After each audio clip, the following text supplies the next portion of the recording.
the UAR's Limited Agency Consent Agreement. Now, we would hope that in many transactions, the buyer is represented by a buyer's agent, a seller is represented by a listing agent.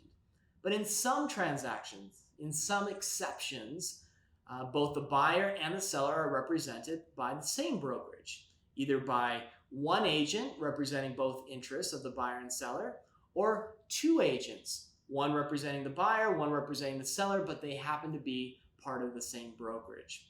In order for that representation to take place, the clients must sign this form. It discloses that both the buyer and seller are now waiving fiduciary duties. It makes it very clear the obligations of the limited agent or limited agency, that the limited agent must remain neutral in the transaction. They're no longer advocating only the interests of the seller or advocating only interest of the buyer.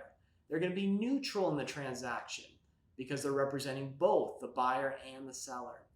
Really, the main premise behind this form is that it puts full disclosure to both the buyer and the seller that they are getting a limited agent, which means limited fiduciary duties on their behalf.